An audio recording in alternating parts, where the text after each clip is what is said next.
Ya, Assalamualaikum warahmatullahi wabarakatuh. Selamat datang di channel kelas biologi SMA. Pada pertemuan kali ini kita akan mempelajari tentang Kingdom Plantae. Namun ini adalah video bagian kedua ya, di mana pada video pertama kita telah membahas tentang ciri-ciri Kingdom Plantae serta tumbuhan lumut atau Bryophyta.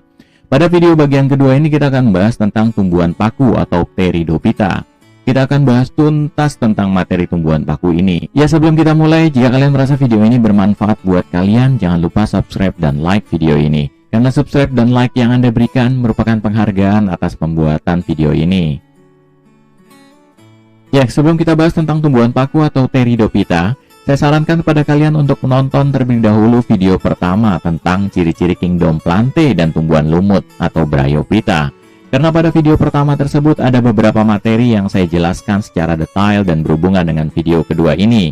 Sehingga dengan menonton video yang pertama, maka materi pada video kedua ini akan lebih mudah dipahami. Ya, kita mulai materi tentang tumbuhan paku atau Pteridophyta, dimulai dari ciri-ciri Pteridophyta.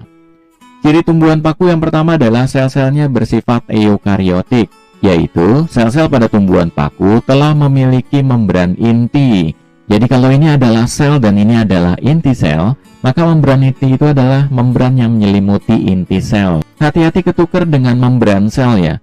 Kalau membran sel itu bagian luar ini ya, yang menyelimuti sitoplasma sel. Selain makhluk hidup yang memiliki membran inti, ada juga makhluk hidup yang tidak memiliki membran inti seperti pada gambar berikut ini, di mana ketidakberadaan membran inti menyebabkan kandungan inti sel tidak kompak menjadi satu. Makhluk hidup yang sel-selnya tidak memiliki membran inti dikenal dengan istilah prokaryotik. Dan sel bersifat prokaryotik ini merupakan ciri dari anggota Kingdom Monera yang terdiri atas bakteri dan ganggang biru. Sedangkan kingdom-kingdom lainnya, inti sel-selnya telah memiliki membran inti atau bersifat eukaryotik, termasuk tumbuhan paku yang merupakan bagian dari Kingdom Plantae.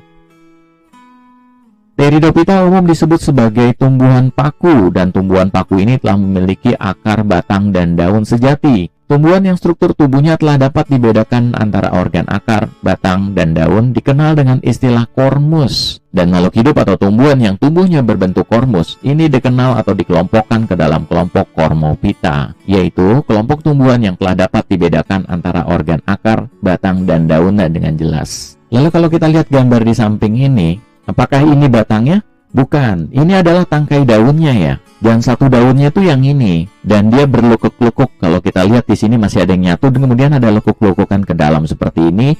Makin jauh kemudian makin memisahkan satu lekukan dengan lekukan lain, sehingga seolah-olah ini adalah satu daun tersendiri. Lalu kalau ini adalah daun, kemudian ini tangkai daun, di manakah kemudian batangnya? Tentunya bagian batangnya ada di dalam tanah sini ya. Dan sebagian besar tumbuhan paku itu batangnya ada di dalam tanah dan mirip seperti akar rimpang. Jadi kalau kita lihat batangnya ini seperti ini batangnya ya, dan ini akar-akarnya nih yang akan keluar lewat batang-batangnya. Nah ini juga, ini batangnya. Ini batangnya mirip seperti akar rimpang ya, yaitu akar yang tumbuh di dalam tanah. Ya seperti telah saya jelaskan tadi bahwa tidak semua tumbuhan paku batangnya itu ada di dalam tanah. Namun sebagian besar memang tumbuhan paku itu batangnya ada di dalam tanah. Nah, berikut adalah contoh tumbuhan paku yang batangnya ada di atas tanah dan tumbuh ke atas layaknya seperti tumbuhan yang kita lihat sehari-hari di sekitar kita. Ini batangnya dan ini adalah daun-daunnya. Ya, walaupun tumbuhan paku telah memiliki organ akar, batang, dan daunnya yang dapat dibedakan dengan jelas, namun ada beberapa tumbuhan paku yang memiliki daun berukuran kecil.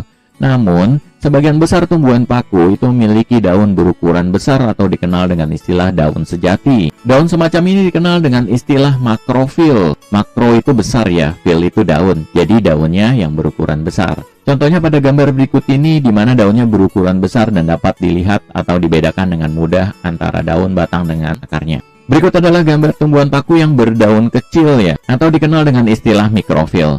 Jadi daun-daunnya seperti duri-duri lancip seperti ini ya. Ini juga mikrofil nih. Ini daun-daunnya ini yang ini nih, kayak duri-duri ini adalah daunnya. Ini batangnya.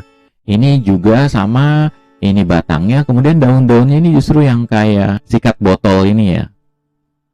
Ya, ini juga tumbuhan paku nih daun-daunnya ini seperti ini. Ya, ini bahkan daun yang sangat kecil ya. Bentuknya bahkan seperti duri nih yang nonjol seperti ini adalah daun-daunnya Mirip seperti layaknya tumbuhan kaktus yang kemudian daunnya berubah menjadi duri. Jadi kalau pada tumbuhan lumut atau Bryophyta, itu sebagian besar organ akar, batang, dan daunnya tidak dapat dibedakan dengan jelas, maka pada tumbuhan paku justru sebaliknya, yaitu sebagian besar organ akar, batang, dan daunnya telah dapat dibedakan dengan jelas. Namun, ada sebagian kecil dari kelompok tumbuhan paku yang daunnya belum sejati. Ciri tumbuhan paku berikutnya adalah tumbuhan paku yang memiliki daun sejati atau makrofil. Pada daunnya terdapat klorofil, sehingga tumbuhan paku dapat membuat makanannya sendiri atau dikenal dengan istilah autotrof. Namun, pada tumbuhan paku dengan daun mikrofil, selain pada daunnya, batangnya juga mengandung klorofil. Karena jika hanya mengandalkan fotosintesis pada daunnya, tentu tidak akan cukup untuk menunjang pertumbuhan tanaman paku tersebut. Sehingga pada tanaman paku dengan daun mikrofil seperti ini ya, ini yang mikrofil daunnya kecil bahkan seperti duri ini, dan ini kalau diperbesar seperti ini daunnya nih kayak duri kecil seperti ini nih. Maka kalau cuma fotosintesisnya atau klorofilnya hanya ada di daun, maka tidak akan mencukupi untuk kebutuhan makanan pada tumbuhan paku tersebut. Oleh sebab itu, maka tumbuhan paku yang daunnya mikrofil itu pada batangnya juga terdapat klorofil sehingga bisa melakukan fotosintesis melalui batang, dan tampak di sini kemudian batangnya berwarna hijau menandakan terdapatnya klorofil pada batangnya. Lalu timbul pertanyaan, bagaimana dengan tumbuhan paku dengan daun makrofil? Apakah batangnya mengandung klorofil? Ya tentu tidak, karena hasil fotosintesis pada daun-daun helaian besar-besar seperti ini ya, atau makrofil, itu telah mencukupi kebutuhan hidup tumbuhan paku tersebut. Lagi pula batangnya tumbuhan paku itu kan untuk yang daun makrofil ini kan rata-rata ada di dalam tanah ya, sehingga tidak terkena sinar matahari dan tidak bisa berlangsung fotosintesis. Selain itu, tumbuhan paku yang batangnya di atas permukaan tanah ini juga tidak mengandung klorofil karena warnanya tidak hijau, menandakan bahwa hasil fotosintesis yang dilakukan oleh daun makrofil ini sudah cukup untuk menunjang kebutuhan nutrien tumbuhan paku tersebut. Ya, ciri tumbuhan paku atau Pteridophyta berikutnya adalah habitatnya.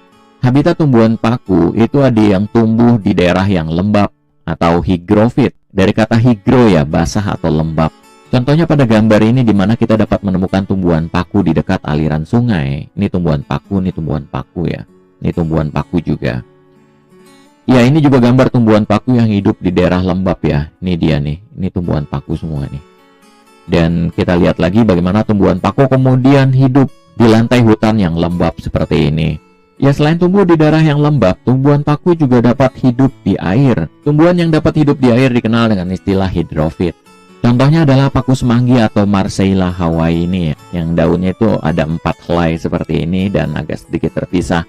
Kalau kita lihat lagi seperti ini ya. Nah, ini nih. Nah, kalau kalian kemudian ingat di Jakarta itu ada jalan semanggi seperti ini. Kenapa namanya jalan semanggi? Karena bentuk jalannya yang melingkar-lingkar ini mirip seperti pohon semanggi yang seperti ini ya. Maka kemudian diberi nama jalan semanggi. Tumbuhan paku juga ada yang hidupnya menempel pada tumbuhan lain atau dikenal dengan istilah epifit. Tapi ini tidak parasit ya, jadi tidak mengambil makanan dari tumbuhan yang ditempelinya. Contohnya pada tumbuhan paku ini yang hidup di tanaman kelapa sawit, di mana kemudian tumbuhan paku tidak mengambil nutrien dari tanaman yang ditumpanginya. Begitu pula dengan tumbuhan paku yang hidup menempel pada batang tanaman ini ya, di mana tumbuhan pakunya tidak mengambil makanan dari batang tanaman yang ditumpanginya. Tumbuhan paku juga dapat hidup pada sisa-sisa tumbuhan lain atau dikenal dengan istilah subprofit. Contohnya pada gambar berikut ini di mana tumbuhan paku tumbuh pada batang tanaman yang telah dipotong atau mati. Dan dalam hal ini tumbuhan paku ini dapat memanfaatkan bahan-bahan organik dari sisa-sisa tumbuhan tersebut sebagai sumber nutriennya. Selain tentunya tumbuhan paku tersebut juga dapat melakukan fotosintesis. Ciri tumbuhan paku berikutnya adalah daun mudanya menggulung atau dikenal dengan istilah circinatus, dari kata circle atau lingkaran atau putaran. Nah, ini daun mudanya yang menggulung ini nih. Ya, ini juga circinatus ya, ini kelihatan menggulung. Daun-daun mudanya itu rata-rata menggulung.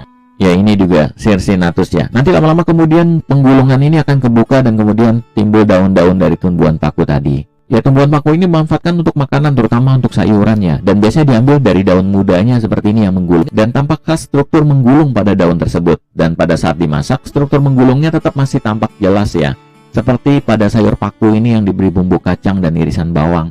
Masih tampak kemudian ada yang menggulung-gulung seperti ini, menandakan ini adalah tanaman paku.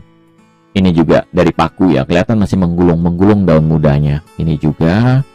Dan ini juga sama, masih menggulung, masih kelihatan daun-daun yang menggulungnya. Ya, ciri tumbuhan paku berikutnya adalah telah memiliki pembuluh angkut yang tersusun atas xilem dan floem. Yang xilem yang ini yang tengah ya, floem yang bagian luarnya. Xilem berfungsi untuk mengangkut air dan garam mineral dari daun ke seluruh tubuh tumbuhan. Sedangkan floem ini berfungsi untuk mengangkut hasil fotosintesis dari daun ke seluruh tubuh tumbuhan. Tumbuhan yang telah memiliki pembuluh angkut itu dikelompokkan ke dalam kelompok Tracheophyta dan telah kita bahas sebelumnya di video tentang lumut atau Bryophyta. Ya, ciri Pteridophyta atau tumbuhan paku berikutnya adalah tubuhnya tersusun atas banyak sel atau dikenal dengan istilah multiseluler. Namun multiselulernya multiseluler kompleks ya, artinya telah ada pembagian tugas yang jelas antara bagian-bagian sel satu dengan bagian-bagian sel lainnya. Contohnya pada gambar tumbuhan paku di samping ini ya, di mana kita melihat tumbuhan paku tersebut tersusun atas akar, batang, dan daun. Dan masing-masing organ tersebut memiliki fungsi yang berbeda-beda. Daun misalnya untuk fotosintesis, sedangkan batang untuk menunjang tubuh tumbuhan. Dan akar berfungsi untuk menyerap air dan garam mineral yang berada di dalam tanah. Berbeda dengan makhluk hidup yang tumbuhnya tersusun atas multiseluler namun sederhana, seperti yang pernah kita bahas pada fungi. Walaupun fungi tersebut multiseluler, namun tidak ada pembagian tugas yang spesifik di antara sel-selnya. Ya, ciri tumbuhan paku berikutnya adalah berukuran makroskopis, yaitu dapat dilihat tanpa alat bantu pembesar, dan tinggi rata-rata tumbuhan paku itu antara 2 cm sampai dengan 5 meter. Selain itu, tumbuhan paku juga mengalami metagenesis, sama seperti pada tumbuhan lumut, yaitu pergiliran keturunan dari generasi gametofit dan generasi sporofit. Generasi gametofit adalah fase di mana tumbuhan paku itu menghasilkan alat kelamin. Alat kelamin pada tumbuhan paku ada dua, yaitu antheridium dan archegonium, sama seperti layaknya pada tumbuhan lumut. Dan antheridium akan menghasilkan gamet jantan yaitu spermatozoid, sedangkan archegonium akan menghasilkan gamet betina atau sel telur, atau dikenal juga dengan istilah ovum. Generasi sporofit adalah fase di mana tumbuhan paku itu menghasilkan spora. Ya, untuk info lebih detail dan jelas tentang generasi gametofit dan sporofit, dapat dilihat pada video pertama, yaitu tentang Kingdom Plantae dan pembahasan tentang lumut. Sudah saya bahas sejelas-jelasnya di video pertama di Kingdom Plantae tersebut. Namun ada perbedaan yang sangat vital antara tumbuhan lumut dengan tumbuhan paku untuk generasi gametofit dan generasi sporofit ini ya. Perbedaannya adalah pada tumbuhan paku, justru yang kita lihat sehari-hari ini adalah sedang berada dalam fase atau generasi sporofit. Sedangkan pada tumbuhan lumut, yang kita lihat sehari-hari itu justru sedang berada dalam fase gametofit. Ini fase gametofit pada tumbuhan lumut, di mana kita lihat sehari-hari adalah yang berbentuk seperti bludru seperti ini ya. Sedangkan fase sporofitnya itu hanya sebentar dan biasanya luput dari pengamatan kita. Sedangkan pada tumbuhan paku ini adalah fase sporofitnya sebenarnya. Fase gametofitnya itu kecil ya, bahkan kadang-kadang luput dari pengamatan kita dan usianya tidak terlalu panjang, langsung kemudian terbentuklah fase sporofit seperti ini. Jadi tumbuhan paku yang kita lihat sehari-hari ini sedang dalam fase sporofit atau fase di mana akan dihasilkan spora. Lalu kemudian timbul pertanyaan, di manakah sporanya pada tumbuhan paku ini? Ya, pada tumbuhan paku yang telah dewasa, maka pada daunnya itu akan tampak struktur berbentuk bulat-bulat kecil seperti ini ya. Nah, bulat-bulat seperti ini adalah kumpulan dari sporangium atau kotak spora, dan di dalam sporangium akan dihasilkan spora. Ya, berikut gambar yang lebih jelas lagi nih ya, sporangium, kumpulannya ini ya. Di dalamnya tuh ada sporangium berkumpul membentuk bulatan seperti ini. Ya, ini juga sama. Ini sporangium ini kumpulannya. Nah, kumpulan ini dikenal dengan istilah sorus. Ya, nanti kita akan jelaskan lebih detail lagi di slide-slide berikutnya tentang sorus ini atau kumpulan dari sporangium, dan di dalam sporangium itu akan dihasilkan spora. Ya, berikut adalah daur hidup tumbuhan paku, di mana kemudian tumbuhan paku yang menghasilkan spora itu pada saat sporanya jatuh di tempat yang baik, dia akan tumbuh membentuk protalium. Protalium seperti apa sih? Protalium itu seperti ini ya strukturnya nih. Nah, ini protalium seperti ini. Jadi pada saat dia kemudian sporanya jatuh ke tanah atau ke tempat yang baik, maka dia akan tumbuh bentuk seperti ini nih, kayak love. Ntar dia akan berkembang membesar seperti ini jadinya. Jadi ini dari satu spora, ini satu spora, satu spora, satu spora, satu spora, satu spora, kemudian berkembang bentuk seperti ini. Nah, kalau kita besarkan nanti jadinya seperti ini ya. Nah, ini yang dikenal dengan istilah protalium. Hati-hati ketuker dengan protonema. Kalau protonema itu pada lumut. Jadi spora lumut yang jatuh di tempat yang baik, dia akan tumbuh membentuk protonema. Ini protonema yang ini. Jadi ini dari satu spora jadi satu spora nih, dari satu sporanya lumut. Kemudian berkembang seperti ini. Nanti makin lama dia akan membesar jadi tumbuhan lumut dewasa. Nah, kalau pada tumbuhan paku kan protaliumnya dia tidak tumbuh membentuk tumbuhan paku dewasa, tapi melainkan dia langsung akan menghasilkan alat kelamin. Ya, kemudian di manakah dihasilkan alat kelamin? Alat kelaminnya dihasilkan di protalium ini. Jadi seperti ini. Nah, alat kelamin itu kan ada dua ya. Ada yang antheridium dan ada archegonium. Jadi pada tumbuhan paku sama ya, ada antheridium dan archegonium juga. Nah, antheridiumnya itu umumnya di pinggir-pinggir seperti ini, yang bulatan-bulatan kecil seperti ini. Nanti di sini juga ada beberapa di sampai ke atas-atas ini. Sedangkan kalau archegonium itu adanya pas di lekukan yang kayak love ini ya, di lekukan sini. Ini di sini nih, selalu di sini kalau archegonium. Kalau antheridium tuh biasanya di sekitar sini sampai ke pinggir-pinggir sini, atas sini. Nah, selanjutnya kemudian antheridium akan menghasilkan sel kelamin jantan namanya spermatozoid. Jadi sama seperti lumut. Dan archegonium juga demikian akan menghasilkan sel kelamin betina atau kita kenal sebagai ovum. Selanjutnya spermatozoid dengan ovum kemudian berlebur menjadi satu membentuk zigot. Zigot nanti akan tumbuh membentuk tumbuhan paku dewasa. Kemudian menjadi pertanyaan, di mana sih meleburnya spermatozoid dengan ovum membentuk zigot? Ya di archegonium ini. Jadi nanti antheridium itu akan menghasilkan spermatozoid. Spermatozoid ini nanti kan berenang-renang kemudian masuk ke archegonium ini, baik dari protalium yang sama ataupun dari protalium yang berbeda. Kemudian nanti spermatozoidnya bisa jadi akan masuk ke archegonium dan di dalamnya ada ovum. Dan nanti akan terjadi pembuahan, selanjutnya kemudian berkembang membentuk zigot. Zigot itu kemudian akan tumbuh membentuk tumbuhan paku dewasa. Jadi archegoniumnya nanti akan naik ke atas gitu ya, bertumbuh jadinya. Jadi memanjang kemudian naik ke atas. Jadi seperti ini strukturnya. Nah, seperti ini nih. Ini adalah archegonium yang ovumnya telah mengalami pembuahan dan kemudian ovumnya berkembang dan kemudian membentuk struktur memanjang seperti ini. Makin lama makin panjang. Jadi seperti ini ya. Nah, seperti ini nih, tumbuh naik ke atas. Nah, nanti struktur ini akan membentuk tumbuhan paku dewasa. Jadinya nanti seperti ini ya. Nah, jadi kayak gini naik ke atas. Lalu kemudian protalium di mana? Di bawah sini udah nggak kelihatan ya.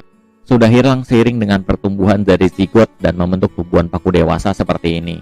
Selanjutnya tumbuhan paku dewasa akan menghasilkan sporangium pada daunnya ya, seperti ini. Nah, sporangium ini nanti di dalamnya akan dihasilkan spora. Lalu kemudian sporanya pada saat kemudian matang dan tersebar, nah pada saat jatuh ke tempat yang baik dia akan membentuk protalium kembali dan seterusnya. Itulah yang dikenal dengan istilah siklus hidup pada tumbuhan paku. Ya, jadi siklus hidup pada tumbuhan paku ada dua ya, di mana kemudian ada fase di mana tumbuhan paku akan menghasilkan alat kelamin atau dikenal dengan istilah gametangium, dan fase ini dikenal dengan istilah fase gametofit dari kata gametangium, yaitu menghasilkan alat kelamin sama seperti di lumut. Dan antheridium akan menghasilkan sel kelamin. Dia hati-hati ya, ada alat kelamin, yang ini alatnya. Kalau ini sel kelamin yang dibentuk oleh alat kelamin. Begitu pula dengan yang ini. Dan fase gametofit ini dia haploid, saya udah jelaskan, jadi saya tidak akan jelaskan lagi di sini. Kalian tinggal lihat video tentang lumut. Kemudian di sini juga usianya lebih pendek, seperti saya bilang. Begitu kemudian terbentuk zigot, maka seiring dengan waktu, di mana kemudian zigot tumbuh membentuk tumbuhan paku dewasa, protalium ini akan hilang. Bedanya dengan lumut adalah fase gametofit, dia juga tetap mempunyai klorofil, sehingga protalium warnanya hijau. Tujuannya adalah untuk pertumbuhan dan perkembangan protalium untuk membentuk antheridium maupun archegonium dan kemudian untuk perkembangan zigot. Kemudian tumbuhan paku dewasa yang menghasilkan sporangium atau kotak spora dan di dalamnya terdapat spora, ini dikenal dengan istilah fase sporofit.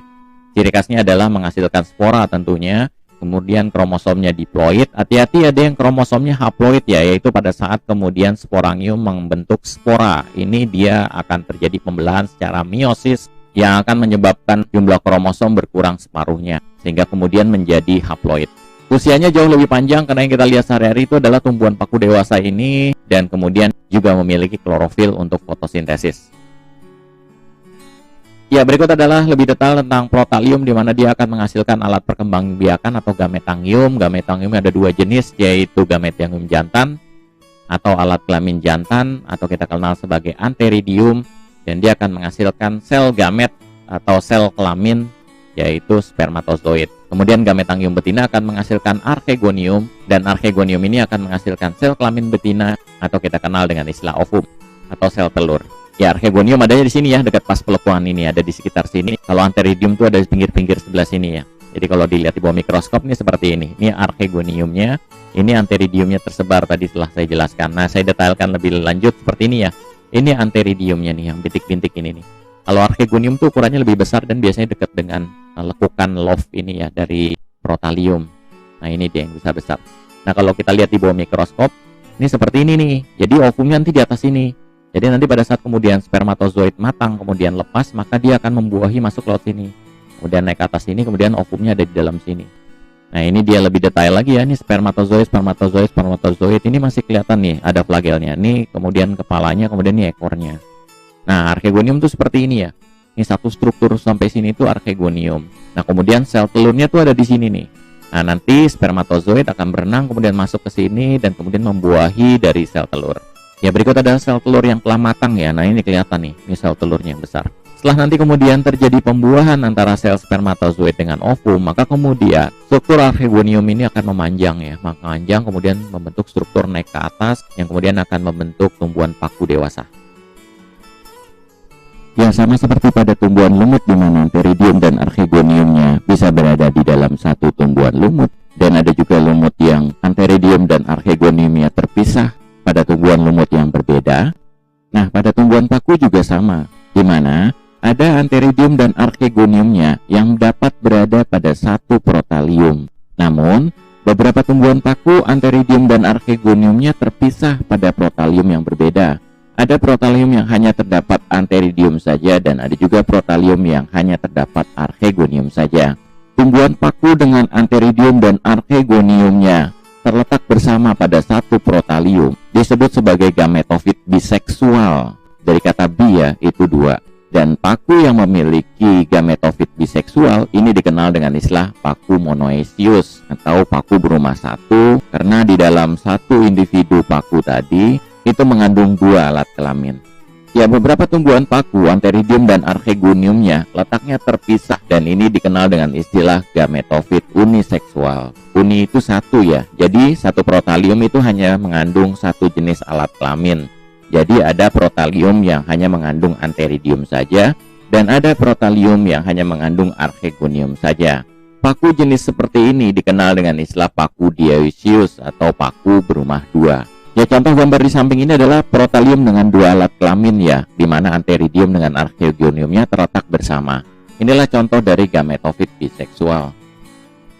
Berikut juga contoh gametofit biseksual di mana protalium pada gambar ini memiliki dua jenis gametangia, yaitu antheridia dan archegonia. Berikut adalah contoh gametofit yang uniseksual di mana protalium pada gambar ini hanya mengandung satu jenis gametangium atau alat kelamin, yaitu archegonia saja. Sedangkan gambar berikut adalah contoh gametofit uniseksual di mana protalium hanya mengandung satu jenis gametangium saja, yaitu antheridia. Ini dia antheridianya. Dan inilah yang dimaksud dengan gametofit uniseksual. Ya, telah dijelaskan tadi bahwa peleburan spermatozoid dengan ovum itu akan menghasilkan zigot. Jadi kalau ini adalah ovum dan kemudian ada spermatozoid yang masuk, ini kepalanya ya, kemudian terjadi pembuahan, nanti nyamperin di sini, kemudian lebur menjadi satu, membentuk struktur yang namanya zigot. Maka zigot nanti akan berkembang dan membentuk struktur yang naik ke atas seperti ini ya. Dan ini nanti akan berkembang terus membentuk tumbuhan paku dewasa. Ya, seperti ini tadi telah dijelaskan di gambarnya. Jadi ini akan tumbuh seperti ini dan kemudian jadi seperti ini dan kemudian jadi seperti ini ya. Dan membentuk struktur seperti ini nih. Ini dari archegonium yang di dalamnya terdapat ovum dan ovumnya telah dibuahi. Dan selanjutnya membentuk struktur seperti ini dan seperti ini. Ini masih kelihatan ya protaliumnya. Nah, kemudian membentuk struktur seperti ini. Ini protaliumnya masih ada. Nah, ini tumbuhan paku dewasa yang akan menjadi tumbuhan paku dewasa.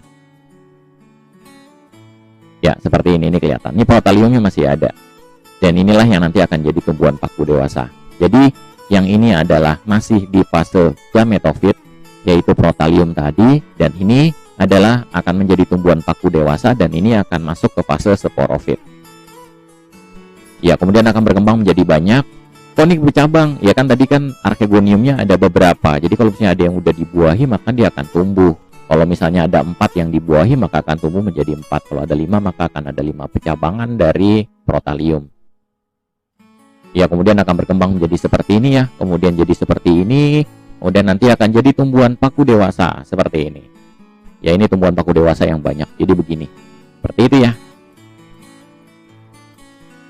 Ya, selanjutnya tumbuhan paku dewasa itu akan menghasilkan sporangium yang di dalamnya terdapat spora. Jadi kalau ini adalah tumbuhan paku dewasa, maka kemudian kita akan melihat struktur seperti bulat-bulat atau pasir-pasir seperti ini. Ini adalah kumpulan dari sporangium ya. Dan di dalam sporangium ini akan dihasilkan spora. Jadi sporangium itu umumnya terletak pada daun tumbuhan paku. Namun demikian, tidak semua daun tumbuhan paku itu akan menghasilkan sporangium. Contohnya adalah yang ini ya. Ini masih polos, tidak ada sporangiumnya. Nah, daun yang memiliki sporangium seperti gambar ini dikenal dengan istilah daun fertil atau sporofil. Sedangkan daun-daun yang tidak memiliki sporangium ini dikenal dengan istilah daun steril atau tropofil. Hafalkan ini ya, ulangan sering keluar nih biasanya. Sporangium yang berada di permukaan daun sporofil itu umumnya berkelompok-kelompok seperti ini ya. Dan satu kelompok sporangia ini dikenal dengan istilah sorus. Jadi kalau kita lihat pada gambar ini berarti ini adalah sorus, ini sorus, ini sorus, ini sorus, sorus ya. Dan kumpulan dari sorus-sorus atau jamaknya dari sorus itu dikenal dengan istilah sori. Seperti sporangium maka jamaknya adalah sporangia. Ya, berikut adalah penampilan sorus juga sama ya. Di sini terlihat bahwa ini adalah sporangium yang bulatan-bulatan ini ya. Ini sporangium. Kumpulan sporangium ini dikenal dengan istilah sorus. Ini sorus, kemudian sorus, dan ini sorus. Ya, ini juga penampakan sorus ya di sini. Ini sorus, dan warnanya kuning berbeda dengan yang sebelumnya tergantung jenis spesies dari jenis pakunya ya. Ini juga sorus ini kelihatan jelas. Umumnya sorus berada di bagian bawah daunnya. Ya, ini juga sorus, ini sorus. Ya, sorus dilindungi oleh selaput yang disebut sebagai indusium. Jadi kalau ini adalah sporangium, ini sporangium, ini sporangium, ini sporangium, ini sporangium, maka indusium itu adalah lapisan permukaan luarnya ya, yang umumnya terdiri atas selapis sel. Dan kalau ini adalah sporangium, maka di dalamnya yang bulatan-bulatan kecil ini adalah sporanya. Dan struktur ini harus kalian hafalkan karena ulangan biasanya menentukan bagian-bagian dari sorus. Ya, ini adalah tumbuhan paku yang tidak memiliki indusium. Jadi tidak semua tumbuhan paku itu memiliki indusium. Jadi sporangiumnya langsung berhadapan dengan dunia luar. Ya, ini juga, ini sporangiumnya dan ini adalah spora pakunya ya. Jadi lebih detail lagi, lebih jelas lagi. Nanti pada saat kemudian sporanya telah matang, maka dia akan terlepas atau keluar lewat anulus atau lubang pada sporangium. Ya, ini tampak indusium yang baru berkembang. Kemudian di sini masih ada beberapa sporangium yang belum tercover. Ini sporangium ya, ini kotak sporanya ini. Ini di dalamnya akan didapatkan atau dihasilkan spora. Ini juga, nah ini belum berkembang nih. Ini sporangiumnya masih terekspos. Nah, nanti kemudian kalau sempurna dia akan tertutup seperti ini. Ya, ini juga tampak bahwa di sini masih baru berkembang. Kalau yang udah sempurna tertutup oleh indusium akan tampak seperti ini. Ya, seperti tadi saya bilang bahwa tidak semua tumbuhan paku itu sorusnya dilindungi oleh indusium. Ada beberapa jenis tumbuhan paku yang tidak memiliki indusium seperti pada gambar berikut ini, di mana di sini kelihatan sporangiumnya, ini sporangiumnya. Dan ini ada anulusnya nih, bulat-bulatan kecil, nanti dia akan pecah sporanya keluar lewat anulus-anulus ini. Ya, ini juga contoh paku tanpa indusium. Ya, pada tumbuhan paku ada yang daunnya sejati dan ada juga yang daunnya tidak berkembang dengan baik dan umumnya berbentuk sisik atau jarum. Pada tumbuhan paku yang daunnya berbentuk sisik atau jarum, maka spora tersimpan pada struktur berbentuk gada yang disebut sebagai strobilus. Jamaknya itu strobili ya. Dan strobilus ini umumnya terbentuk pada ujung-ujung batang tumbuhan paku. Nah, inilah yang disebut sebagai bentuk gada atau strobilus tadi. Dan kalau kita lihat bulatan-bulatan seperti ini, maka di dalamnya ini akan dibentuk spora. Jadi di dalam ini dibentuk spora, di dalam ini dibentuk spora, di dalam sini terbentuk spora. Dan di sini kita bisa melihat bahwa tumbuhan paku ini daunnya berbentuk sisik-sisik ya. Ya, ini juga strobilus ya, sama seperti tadi pakai ekor kuda. Ya, ini adalah bentuk lain dari strobilus, di mana dia lebih memanjang seperti ini, tapi namanya tetap ya strobilus. Umumnya daunnya kecil-kecil seperti ini nih, yang kawat, seperti kawat-kawat berduri seperti ini ya. Tumbuhan paku yang daunnya tidak berkembang dengan baik, selain sporanya dihasilkan pada struktur yang dikenal dengan istilah strobilus yang tadi telah saya perlihatkan, ada juga tumbuhan paku yang tidak membentuk strobilus, melainkan berbentuk sporangium. Dan sporangium ini tumbuh di sepanjang batang tumbuhan paku. Jadi kalau kalian lihat ini adalah tumbuhan paku dan daunnya yang kayak duri-duri, maka kemudian sporangiumnya itu adalah yang ini ya, bulatan-bulatan ini. Ini adalah sporangiumnya. Ya, ini lebih jelas lagi ya, kalau ini adalah batangnya, nah kemudian daunnya yang ini nih, yang duri-duri ini nih. Jadi daunnya tidak sejati atau belum sempurna ya. Dan sporangiumnya tuh yang ini. Ini sporangium. Ya, ini juga lebih detail ya. Jadi ini sporangiumnya, ini sporangium. Nanti pada saat kemudian sporangiumnya matang, maka dia akan pecah dan kemudian sporanya akan keluar. Ya, berdasarkan spora yang dihasilkan, tumbuhan paku dapat dikelompokkan menjadi 3 kelompok. Pengelompokan ini bukan berdasarkan kelompokan taksonomi yang sesungguhnya ya, karena nanti yang sesungguhnya akan saya jabarkan setelah ini. Pengelompokan ini mirip seperti pada pengelompokan makhluk hidup dibagi menjadi 2, yaitu eukariotik, prokariotik, kemudian kita kenal istilah talopita dan formopita, kemudian kita ingat tumbuhan ada yang memiliki pembuluh atau tracheopita, dan ada juga yang tidak memiliki pembuluh angkut, kita beri nama atracheopita. Nah, pada tumbuhan paku, kita bisa membagi lagi menjadi 3 kelompok, yaitu paku homospora, kemudian paku heterospora, dan terakhir adalah paku peralihan. Paku homospora adalah tumbuhan paku yang menghasilkan satu jenis spora, yaitu spora yang dihasilkan itu memiliki ukuran dan bentuk yang seragam, yang sama semuanya. Sedangkan paku heterospora itu adalah kelompok tumbuhan paku yang akan menghasilkan spora yang berbeda, yaitu ada yang menghasilkan spora-spora berukuran kecil atau dikenal dengan istilah mikrospora, dan ada pula yang akan menghasilkan spora-spora yang berukuran besar atau dikenal dengan istilah megaspora. Selanjutnya, paku homospora ini pada saat jatuh di tempat yang baik, dia akan membentuk protalium. Selanjutnya, protaliumnya akan membentuk gametangium atau alat kelamin, yaitu antheridium dan archegonium. Umumnya, protalium yang terbentuk dari paku homospora, alat kelaminnya dua-duanya akan berada di dalam satu protalium, dan ini dikenal dengan istilah gametofit biseksual. Berbeda dengan paku heterospora, pada saat kemudian mikrospora dan megaspora kemudian jatuh di tempat yang baik, dia akan membentuk protalium. Mikrospora akan membentuk protalium dan menghasilkan gametangium atau alat kelamin hanya satu jenis, yaitu alat kelamin jantan, yaitu antheridium. Sedangkan megaspora pada saat kemudian nanti tumbuh membentuk protalium juga akan hanya menghasilkan satu alat kelamin, yaitu alat kelamin betina atau yang dikenal dengan archegonium. Jadi mikrospora akan menghasilkan antheridium, sedangkan megaspora akan menghasilkan archegonium. Nah, karena kemudian antheridiumnya hanya menunjang satu alat kelamin, sedangkan jenis alat kelamin lainnya ada di protalium yang lain, maka ini dikenal dengan istilah gametofit uniseksual. Selanjutnya, paku peralihan. Paku peralihan ini mirip seperti paku homospora, di mana kemudian sporanya sama ya, baik bentuknya maupun ukurannya. Namun pada saat spora ini jatuh di tempat yang baik dan tumbuh membentuk protalium, dalam satu protalium itu hanya akan dihasilkan satu jenis alat kelamin. Jadi mirip seperti heterospora, namun sporanya ukurannya sama. Jadi pada paku peralihan ini sporanya sama, namun gametofitnya dia adalah uniseksual, yaitu satu protalium itu hanya akan menghasilkan satu jenis alat kelamin. Itulah perbedaan antara paku homospora, heterospora dengan peralihan. Ya, kita bahas satu persatu. Kita mulai dari paku homospora terlebih dahulu. Berikut adalah contoh paku homospora, yaitu paku yang menghasilkan satu jenis spora dan umumnya dihasilkan pada struktur strobilus seperti gambar ini ya. Nah, kalau strobilus ini saya belah kemudian dilihat di bawah mikroskop, maka akan tampak gambar seperti ini.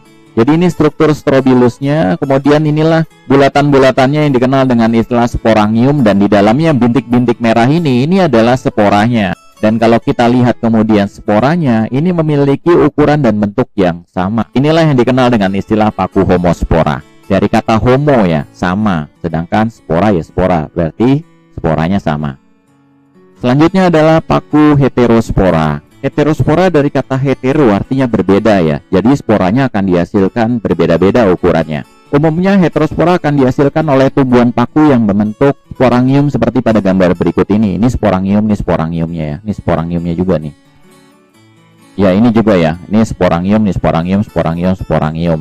Dan kalau saya belah ini kemudian dilihat di bawah mikroskop, maka akan tampak seperti pada slide berikut ini. Ya, ini tumbuhan pakunya saya rebahkan, kemudian ini adalah sporangium bulatan-bulatan tadi ya. Dan di sini tampak terlihat bahwa ada yang di dalamnya, ada yang bulatannya besar dan ada yang kecil-kecil. Nah, bulatan besar ini adalah besar atau dikenal dengan istilah megaspora. Sedangkan yang kecil-kecil ini dikenal dengan istilah mikrospora. Dan spora-spora baik itu megaspora maupun mikrospora itu ada di dalam struktur bulatan yang kita kenal dengan istilah sporangium. Kalau sporangiumnya nanti akan menghasilkan megaspora, maka sporangiumnya kita namakan megasporangium. Sedangkan sporangium yang akan menghasilkan mikrospora, sporangiumnya kita namakan mikrosporangium. Ya, berikut juga adalah contoh paku heterospora, di mana ini adalah sporangiumnya. Umumnya kecil-kecil ini akan menghasilkan mikrospora, sedangkan yang besar akan menghasilkan megaspora. Ya, seperti ini tampaknya ya.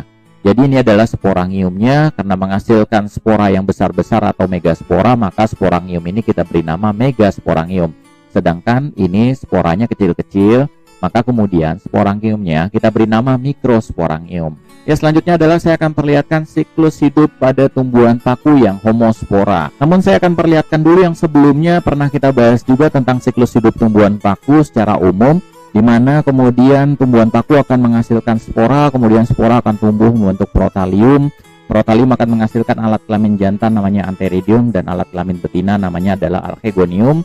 Antheridium kemudian menghasilkan sel kelamin jantan namanya adalah spermatozoid, dan archegonium akan menghasilkan sel kelamin betina namanya adalah ovum. Spermatozoid kemudian akan membuahi ovum membentuk zigot. Zigot kemudian berkembang membentuk tumbuhan paku dewasa. Pada daun-daunnya akan dihasilkan sporangium seperti ini. Kemudian sporangium di dalamnya akan dihasilkan spora, maka kemudian spora pada saat jatuh di tempat yang baik akan tumbuh membentuk protalium dan kembali seperti sebelumnya. Nah, siklus hidup seperti ini, di mana kemudian kita lihat sporanya tetap sama, protaliumnya sama, kemudian dalam satu protalium dihasilkan dua alat kelamin, maka ini dikenal dengan istilah paku homospora. Sedangkan untuk tumbuhan paku heterospora, seperti yang kita ketahui, sporanya ada dua jenis, yaitu mikrospora dan megaspora. Berikut saya perlihatkan siklus hidup pada tumbuhan paku yang heterospora. Ya, tumbuhan paku heterospora menghasilkan dua jenis spora ya, ada yang mikrospora dan ada yang megaspora.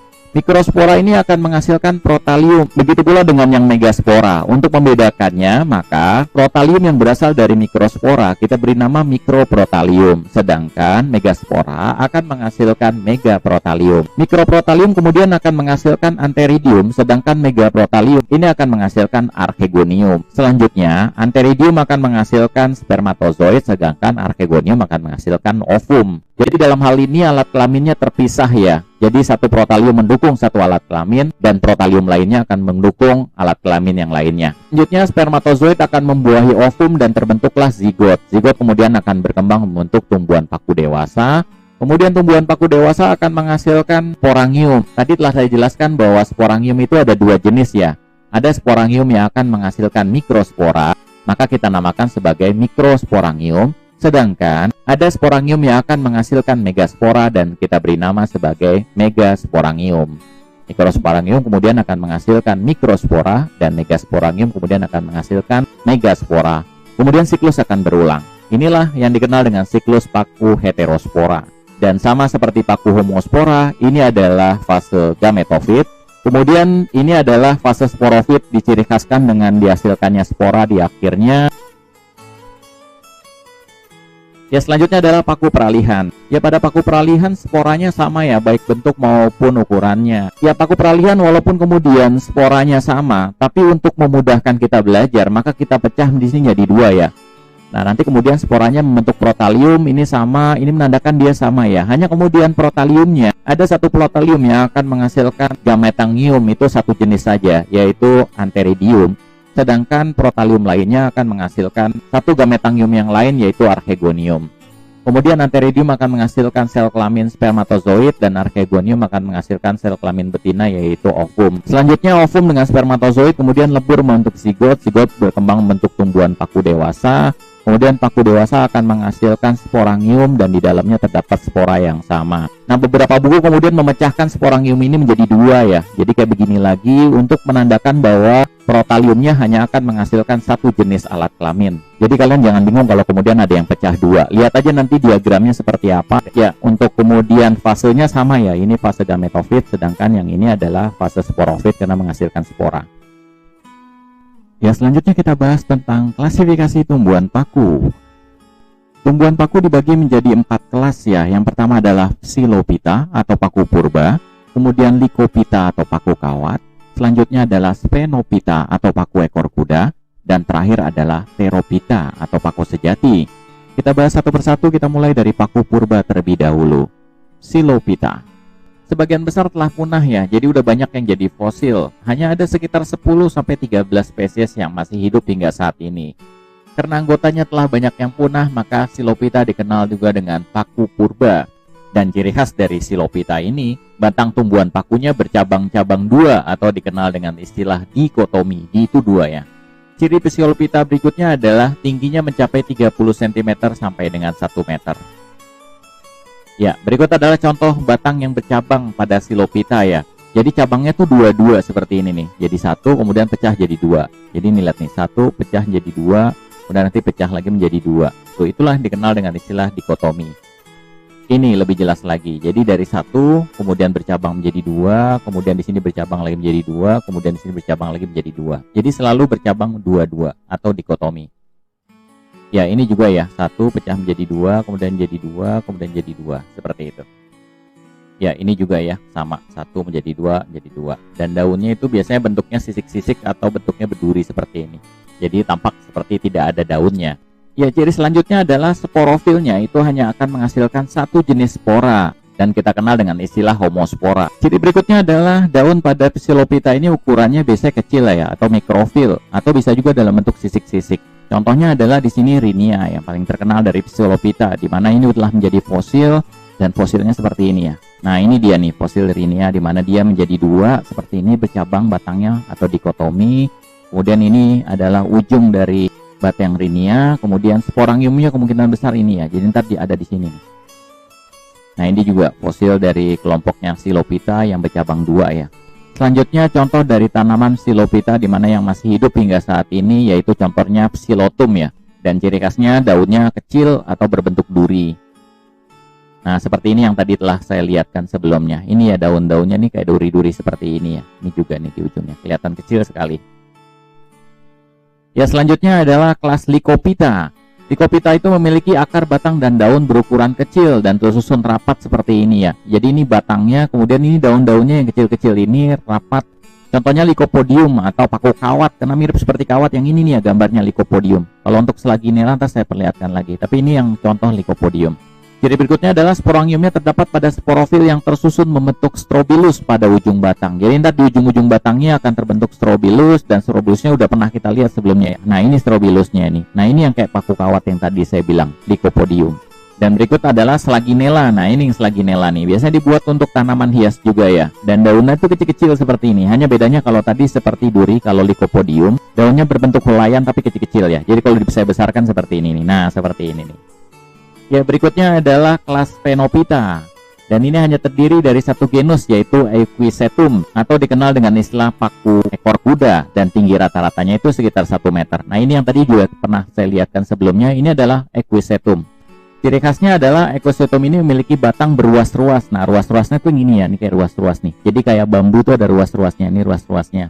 Ini juga ada ruas-ruasnya nih, ini ruas-ruasnya. Dan pada setiap ruasnya dikelilingi oleh daun-daun kecil. Nah, daun-daun kecil ini sisik-sisik seperti ini nih, sisik seperti ini. Mungkin nggak terlalu kelihatan, saya lihatkan lagi ya. Nah, kayak gini nih. Jadi ini ruas-ruasnya. Nah, ini sisik-sisiknya nih yang seperti ekor kuda kalau orang bilang. Maka dikenal dengan istilah paku ekor kuda. Kalau udah tuanya sih yang kelihatan sisiknya lebih jelas sekali ya, seperti ini ya. Ini dia nih, sisik-sisik atau daun-daunnya.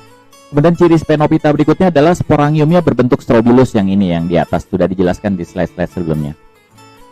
Ya, selanjutnya masuk ke kelas Pterophyta. Dan Pterophyta ini adalah tumbuhan paku yang umum di Indonesia dan gampang ditemukan di sekitar kita ya. Dan umumnya daun mudanya tuh menggulung seperti atau dikenal dengan istilah circinatus. Kemudian ciri khas Pterophyta berikutnya adalah sporangiumnya terdapat pada sporofil, yaitu daun yang menghasilkan spora. Contoh Pterophyta yang terkenal itu adalah ini ya, Marcella Hawaii, yaitu paku semanggi. Kemudian ada Lycopodium atau paku tanduk rusa, karena bentuknya bercabang gini ya, seperti tanduk rusa. Kemudian ada lagi Asplenium nidus atau paku sarang burung, karena di sini mengumpul jadi satu mirip seperti sarang burung. Dan ini biasa digunakan untuk tanaman hias ya. Nah, kemudian ada Adiantum cuneatum atau suplir. Ini contoh tanaman suplir. Ini harus kalian hafalkan ya. Saya nyari yang umum-umumnya yang banyak di buku-buku, jadi kalian harus hafalkan ini nih contoh-contohnya. Sama seperti tadi yang paku dari kelas Phenophyta dan lain-lainnya. Kemudian di sini ada Azolapinata. Ini Azolapinata dan biasanya hidupnya di air, dia ukurannya kecil-kecil seperti ini ya. Selanjutnya adalah Dicksonia antarctica. Ya, ciri khasnya batangnya telah muncul di atas permukaan tanah ya. Ya, berikut adalah manfaat tumbuhan paku. Yang pertama adalah untuk tanaman hias. Contohnya adalah suplir atau Adiantum cuneatum. Ini dia tanaman suplir. Umumnya tanaman ini ditaruh di dalam pot dan kemudian ada yang digantung atau ditaruh di pojok rumah seperti ini. Berikutnya adalah paku sarang burung. Ini biasa digunakan juga untuk tanaman hias. Ini ditanam bagus ya karena daunnya bergelombang seperti ini. Dan ditaruh di pot juga lucu, bagus seperti ini, atau digantung seperti ini. Kemudian ada paku tanduk rusa yang juga sangat terkenal sebagai tanaman hias karena bentuk daunnya yang unik, yaitu berbentuk seperti tanduk pada rusa. Ya, ini biasanya juga digantung ya. Umumnya seperti ini, digantung-gantung seperti ini, dan ini eksotik sekali karena daunnya besar gitu. Kalau lebih besar tuh bagus sekali gitu, seperti ini. Ya, peran tumbuhan paku yang berikutnya adalah yang menguntungkan, yaitu bisa digunakan sebagai bahan obat. Contohnya adalah Equisetum atau paku rekor kuda, di mana selain digunakan untuk tanaman hias, ini juga dapat digunakan sebagai antidiuretik atau untuk memperlancar air kencing atau air seni ya. Ini tanaman Equisetum atau paku rekor kuda yang telah kita bahas sebelumnya. Selanjutnya adalah Lycopodium, Lycopodium atau paku kawat ya. Dan sporanya biasa digunakan sebagai obat untuk antidiuretik. Selain sebagai antidiuretik, spora Lycopodium juga dapat digunakan sebagai pencahar lemah. Dikenal juga dengan istilah obat cuci perut. Selanjutnya adalah Dryopteris filigmas. Ini adalah untuk bahan obat cacing, khususnya adalah cacing pita. Cacing pita itu hidupnya di perut ya. Nah, ini seperti ini cacing pita nih. Ya, berikutnya adalah Platyserum bifurcatum. Dan ini digunakan sebagai bahan obat tetes telinga. Ya, selain sebagai bahan obat juga kemudian tumbuhan paku bisa digunakan sebagai bahan makanan, terutama sayuran. Contohnya adalah tanaman semanggi ini ya. Ini biasa digunakan di daerah-daerah untuk dibuat pecel. Contohnya adalah pecel semanggi seperti ini. Ini dari daun semanggi nih yang ini nih. Yang kemudian nanti akan dicampur dengan toge dan bahan-bahan lainnya, kemudian dikasih bumbu kacang. Lezat sekali. Ya, ini juga semanggi yang kemudian ditambahkan sambal serai, di mana kemudian serai diiris-iris kemudian dicampur dengan cabai dan dicampur bahan-bahan lainnya, kemudian dijadikan lalapan yang sangat enak sekali. Kemudian ada lagi paku garuda atau dari Pteridium aquilinium. Ini umum digunakan untuk tumis sayuran ya, seperti ini. Ini kelihatan nih daun mudanya masih menggulung seperti ini. Dan fungsi tanaman paku berikutnya adalah untuk menjaga kesuburan tanah. Tanaman pakunya yang terkenal adalah Azolla pinnata karena mampu bersimbiosis dengan Anabaena sehingga dapat mengikat unsur nitrogen dari udara bebas. Seperti kita ketahui bahwa unsur nitrogen di udara bebas itu nggak ada yang bisa manfaatkan ya. Hanya organisme-organisme tertentu aja seperti Anabaena ini yang mampu untuk mengikatnya. Dan uniknya, Anabaena ini bisa bersimbiosis dengan Azolla pinnata, sehingga kemudian Azolla pinnata mampu untuk mengikat unsur nitrogen dari udara bebas dan dimanfaatkan sebagai unsur nitrogen untuk pertumbuhan Azolla pinnata sendiri. Selain itu juga unsur nitrogennya dilepas ke air, sehingga kemudian di air kaya terhadap senyawa nitrogen yang dapat dimanfaatkan oleh makhluk hidup atau tumbuhan lainnya. Selanjutnya, peran tumbuhan paku berikutnya adalah sebagai tempat untuk menanam tanaman anggrek. Contohnya adalah paku tiang ini ya. Nah, paku tiang ini batang ini kan serabut ya, agak berserabut gitu sehingga kemudian cocok untuk menanam anggrek. Nah, batang ini kalau dicacak-cacak gitu nih akan seperti ini. Dan ini kemudian nanti bisa dipadatkan dan membentuk kotak-kotak seperti ini, dan ini digunakan sebagai medium pertumbuhan anggrek. Atau bisa juga kemudian kayu bulatnya ini langsung dimanfaatkan untuk naruh anggrek ya, seperti ini. Dijual per seperti ini nih dijualnya nih. Jadi kayak batangan-batangan ini anggrek udah tinggal ditaruh aja gitu, ditanam di sini. Maka kemudian akan tumbuh dan membentuk nilai estetika yang lebih bagus menurut saya. Selanjutnya, peran tanaman paku adalah sebagai bahan penggosok. Ada satu jenis tanaman paku yaitu Equisetum. Ini mengandung silika ya. Dan silikanya ini digunakan sebagai bahan penggosok atau amplas. Seperti kita ketahui di amplas ini kan ada yang kayak mengkilat-kilat gitu ya. Nah, itu adalah silika. Dan silika ini cukup keras dan kuat ya, sehingga kemudian digunakan sebagai bahan campuran untuk pembuatan amplas. Selanjutnya, peran tumbuhan paku berikutnya adalah sebagai bahan bakar batu bara. Seperti kita ketahui bahwa banyak tumbuhan paku yang telah menjadi fosil. Fosilnya akan membentuk batu bara. Jadi batu bara itu adalah salah satu bahan bakar fosil berasal dari batuan sedimen yang mudah terbakar dan terbentuknya dari endapan organik dan terutama dari sisa-sisa tumbuhan, yaitu dari tumbuhan paku. Karena tumbuhan paku itu ada lebih dulu dibandingkan tumbuhan yang ada di sekitar kita yang kita tanam ya, seperti misalnya jambu, mangga, itu belakangan itu. Ya, tumbuhan paku selain menguntungkan juga dapat merugikan buat kehidupan. Contohnya adalah Salvinia natans ini ya, atau kenyambang kalau bahasa Indonesianya.